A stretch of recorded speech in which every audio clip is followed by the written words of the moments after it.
जवानी में 100 चाहने वाले मिल जाएंगे, लेकिन बुढ़ापे में सहारा देने वाला एक भी नहीं मिलेगा। तब बहुत याद आएगा तुम्हें वो इंसान जो कभी तुम्हारे लिए रोया था, तुम्हारी फिक्र करता था और तुम्हें सच्चे दिल से चाहता था। बहुत अफसोस होगा उस दिन जब तुम्हें यह एहसास होगा कि बेहतर की तलाश में तुमने जिसे खो दिया वही तुम्हारे लिए सबसे बेहतर था।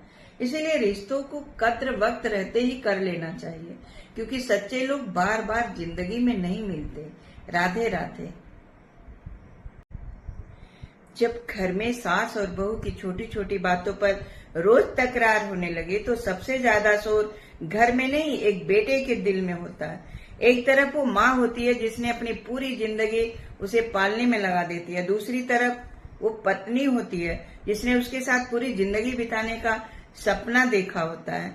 वो किसी एक का पक्ष नहीं लेना चाहता, वो सिर्फ अपना घर बचाना चाहता है। लेकिन जब वो किसी का एक पक्ष लेता है, बात रखता है ना, तो दूसरे की नजरों में गलत बन जाता है। धीरे धीरे वो हंसना कम कर देता है, बोलना भी कम कर देता है और अपनी तकलीफ किसी के साथ शेयर नहीं करना चाहता, क्योंकि घर टूटे तो इल्जाम बेटे पर आता है और घर जोड़ने की कोशिश भी वही करता है। याद रखिए, हर बहस में जीतना जरूरी नहीं होता। कभी कभी तो रिश्ते बचाने के लिए थोड़ा झुकना भी पड़ता है, थोड़ा समझना भी पड़ता है और बहुत कुछ चुपचाप सहना भी पड़ता है। कई बार परिवार का सबसे मजबूत इंसान वही होता है जो खुद अंदर से परेशान होकर भी पूरे परिवार को साथ रखने की कोशिश करता रहता है। अगर आपके घर में भी ऐसा कोई बेटा है तो उसकी खामोशी को कमजोरी मत समझिए। हो सकता है वो अपने घर को टूटने से बचाने के लिए खुद के अंदर से मजबूत बनाए हुए हैं। राधे राधे। जब मैं पहली बार शादी करके इस घर में आई थी ना, तो मेरे हस्बैंड ने मुझसे एक बात कही थी, हो सके तो मेरी माँ के साथ कभी मत लड़ना। उस वक्त मुझे उसकी बात को समझ तो नहीं आई, लेकिन आज समझ आती है कि उन्होंने ऐसा कहा तो क्यों कहा। जब घर में सास और बहू की रोज रोज बहस होने लगती है ना, तो शोर सिर्फ घर में नहीं होता, सबसे ज्यादा शोर उस इंसान के दिमाग में होता है जो दोनों को अपना मानता है। एक तरफ उसकी माँ होती है जिसने उसे जन्म दिया और पूरी जिंदगी लगाकर पाला पोसा और बड़ा किया, और दूसरी तरफ उसकी पत्नी होती है जो अपना घर, अपने माता पिता और अपनी पूरी दुनिया छोड़कर सिर्फ उसके भरोसे घर में आई है। अब वो किसका पक्ष ले?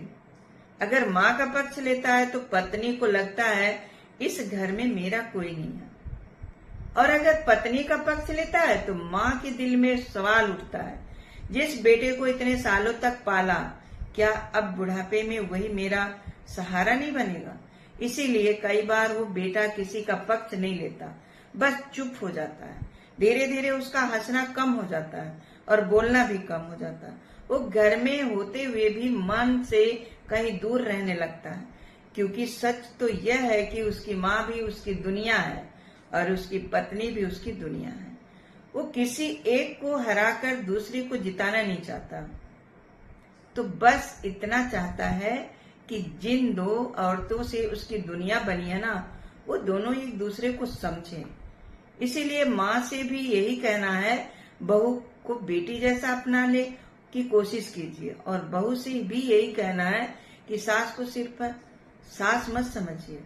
वो उस इंसान की माँ है जिसे आपने अपना जीवन साथी चुना है। रिश्तों में जीत तब नहीं होती जब कोई एक जीत जाए, रिश्तों की असली जीत तब होती है जब घर का बेटा मुस्कुराता रहे और घर की दोनों औरतें उस मुस्कुराहट की वजह बने, परेशानी नहीं। राधे राधे।